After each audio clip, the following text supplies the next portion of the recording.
what are the toughest games of the season? And so, of course, I think we both agree on this, Ryan. The first game you have to bring up is the Grambling State game, right? No, of course you bring up the Texas game. Yeah. And that game's going to tell us a lot about this team early, I think. Yes, it will. And I think especially on the defensive side, I think the offense is going to be fine. I think for a lot of people are focused on what Ohio State looks like because we lost a lot of players. I think a lot of people are forgetting Texas just lost their whole offensive line and a lot of their defensive players and some of their weapons on offense and at wide receiver and running back. So I actually think Julian Sands is in a – I think Julian Sands is in the best – of all the new starters this season or guys that, younger guys, I think Julian Sands is in the best position than any other quarterback in college football. I would have liked it better if it was Grambling State and Ohio and then Texas. I would have felt a little bit better if that was the lineup. I don't. I'm actually happy we started to get the season out like this.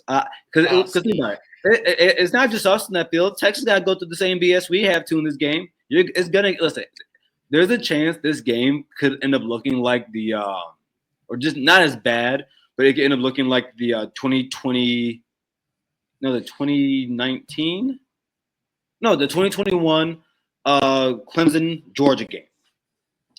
Okay. When I think what Georgia won that game, was it 6-3 or something like that? Yeah, it was disgusting. 6-3. I think it won't look like that. Some years before, way back when LSU beat Bama 12-9 or something like that. Like it won't. It looks a lot like that, but it's gonna look ugly. It's gonna get ugly in the game because everything's not. All the kinks aren't worked out yet. Yeah. I think the game is going to be interesting. I don't think it's going to be a blowout either way. I think it's actually going to be a close game. Texas is going to come in with a lot of motivation because obviously the last game they played was against Ohio State and it didn't go the way they wanted it to. I actually think their ceiling is a little bit higher with Arch Manning. I know you were a big Arch Manning guy for the Cotton Bowl. So, I'm interested. That game's just going to answer a lot of questions for me as far as what the team's going to look like system-wise on both sides of the ball. Because we don't know what Patricia's going to run yet. We don't know what Heartland's going to run yet. Like, we've got an idea on both of them, but until the ball's kicked on August 30th, we just don't know. But that's definitely a game that they could lose. But if they lose that, that's not going to be like a disqualifier from the CFP by any means. Yeah, it definitely won't be. But I think it's a good litmus test on where your team is at, especially on the offensive side. Because early in the season, the defense, or think about like spring games. Usually, the defense has the drop on the offense because they've seen the offense every single week, so the offense isn't going to look as good. So, like same thing in this game. You got Arch Manning, who's going to be his first time ever starting out. Same thing with Julian Sand. This is going to look a little bit different. Now, the good thing is,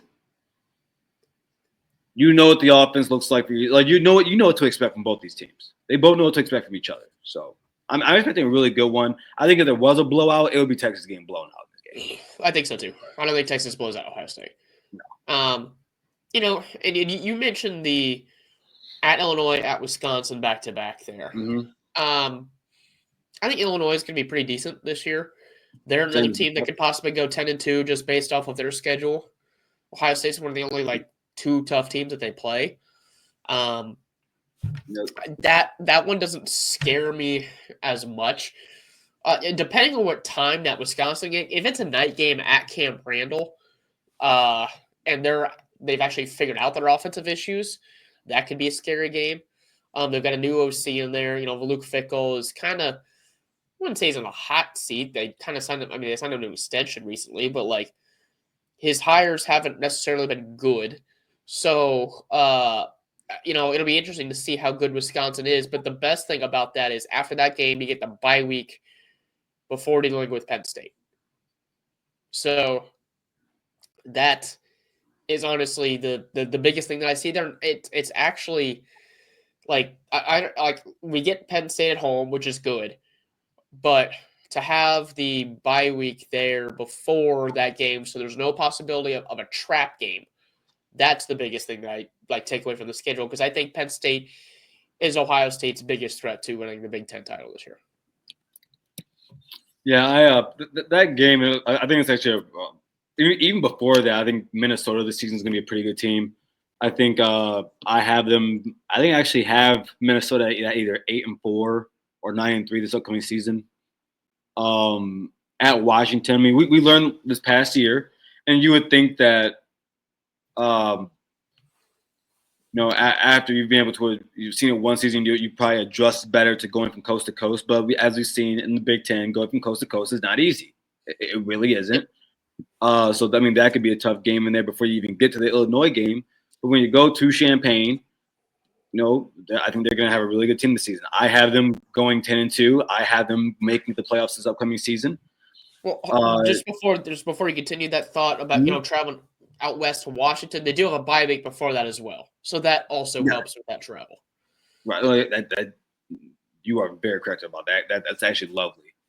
Actually, and they have a bye week from the Wisconsin before the Penn State game after Wisconsin. So that's I think those are overall. This is the second season where Ohio State's had some favorable buys. They schedule those buys well. Thank you, Ross. No, I really think that Illinois game is gonna be tough. Returning quarterback, they bring back the most returning production in the Big Ten. So that could be tough. Of course, at Camp Randall. First off, what time is the game at? That's a question that I believe everyone should be asking.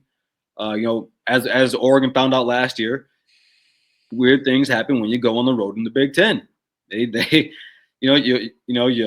You step on the field, think you're gonna easy one. You blink your eye once, boom, you're in the fourth quarter, and you're down by 3 with 2 minutes left. And you've only scored 6 points. So sometimes it can get really hard there. And I think that's going to be a really interesting stretch for Ohio State. We get to see what Jeff Fish does at Wisconsin, how they look in their second year. PJ Fleck, I think people think that this might be one of the better teams that he's had at Minnesota, and Minnesota was a hard out last season too. So I'm not as worried about Minnesota as you are, especially because that game's at home. I think the games that could give them trouble in the Big Ten are the at Illinois game, depending on what time the Wisconsin game is, and if they've got their offensive, stuff together. And then obviously, the big one in the Big Ten is the Penn State game. But Ohio State gets them at home. And quite honestly, if James Franklin couldn't beat Ohio State, at home last year after a 10-0 lead, I don't know if he's ever going to be able to do something like that again. And I know they finish at Michigan. I think by that point, Ohio State will know what they are as a team. They know what they'll have offensively and defensively. I don't think we're going to see the same sort of result as we did in 2024. So, I understand the history that we've had over the last 4 years. I understand that we're going to I understand that I shouldn't say that I'm not worried necessarily about that final game, because I am, because of the results of the last 4 years, but I feel more confident coming off a national championship, coming off of Ryan Day calling the most aggressive stretches of games that he's played, or games that he's called, in the CFP. I just don't see him clamming up against Michigan like he did last year. So I don't necessarily see that game as a huge issue. Yeah. Yeah, and Garrison just says, "I can't wait to play USC. What's up with UCLA?" UCLA is bad. That's what's that's bad. Hey, Gary, you know how so every season, what I call Michigan State when they play Ohio State, I call it's like, you're a kid and you've been acting bad, and sometimes you gotta get sent to daddy, and that'd be us from Michigan State, and we gotta whoop you real bad. And we do that every year to Michigan State. I think UCLA is going to be one of those teams. One of those teams Ohio State just beats up on when they play them. That's a bad program right now. And then with the USC, I can't wait to play them either. I think it's really Honestly, cool. they might not when they play USC next year. Lincoln might not even be there. He might be gone. He might get fired. I think State too. I think they're committed to him. I think they're committed to him. I mean, they've got a big buyout, but Jimbo Fisher had the most unbuyable buyout like ever, and they got rid of him. They paid him. They paid him basically $100 million to go away. Who do you get? Who do you get? Who do you get?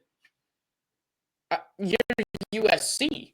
You have the tradition. You've got the recruiting ground. You've got perfect weather. Like recruits are lining up to go to Southern California if you can. I've seen them make terrible hires. I've seen them make terrible hires. Look, I think Helton, I don't trust them. I don't trust them as an I don't trust them as an organization to go out and do better than Lincoln Riley. Lincoln Riley, we can bash him for the last few years that he's had. We all know Lincoln Riley is a good head football coach. We all know he is. He's had some missteps at USC. Clearly, we see that, but we know he's a good football coach. Is he? Yes.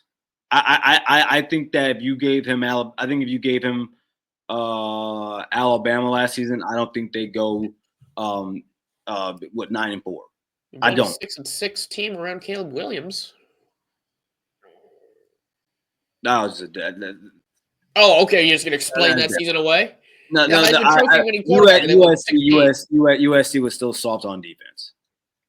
Because he hired Alex Grinch. Yeah, but we saw what that happened at Ohio State. You gotta go through the ups and downs. Every coach's path is not the same. But we can't sit here and act like Oklahoma didn't happen. We've seen the guy have success. All right, look, here's their schedule this season. Okay. This is a brutal second half of the year. So after their first 4 games, which, cakewalks, they go at Illinois, home against Michigan, at Notre Dame, at Nebraska, and then they finish off home Northwestern, that'll be easy. Home versus Iowa, not so easy. At Oregon, home against UCLA. I could see them losing 3 or 4 games in that stretch. If they do, Lincoln might be gone. I'm just saying. Ohio State might be facing some other coach in a Trojan hat come next season. So what? Maybe. Yeah. Maybe. I think he'll be there. Like I'm not saying you're wrong.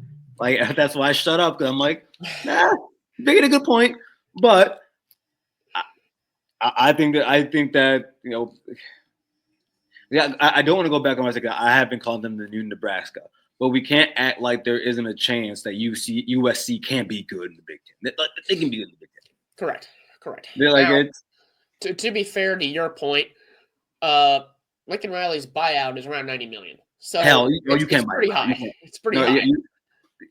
It doesn't make sense. Listen, financially, it doesn't make sense. That's why when everyone said let go Ryan Day, I said, dude, you're talking about $65 million right here, and then you're talking about another 40 to pick someone else up. You're talking about bought out Jimbo Fisher. That's why I will never say there's not a contract that someone won't buy out. Man, I think they were idiots to buy out that contract. I think you let that coach listen. The program can always come back. Let that coach flame out. All right. So just to finish things up here, we're looking at the schedule. What do you think their floor is? Because I think we both think the ceiling is an undefeated season. What do you think the floor is for this Ohio State team with that schedule?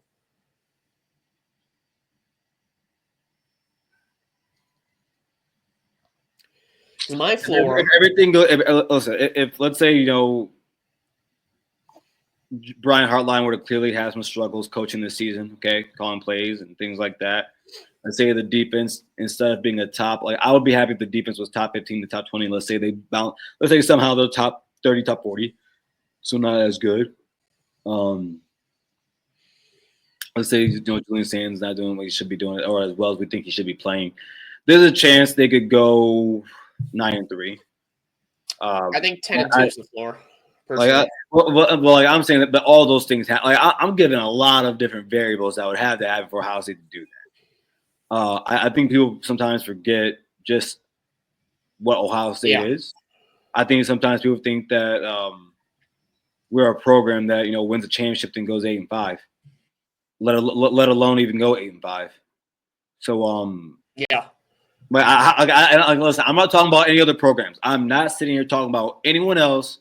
I don't even know if other programs win national championships and go 8-5. And I don't know. I don't know if who that could be about. I just know that the team that plays on the banks of the Olentangy doesn't. And neither does Ryan. Right. Yeah, and neither does Ryan. I'm sorry. And neither does national championship head coach Ryan Day. So.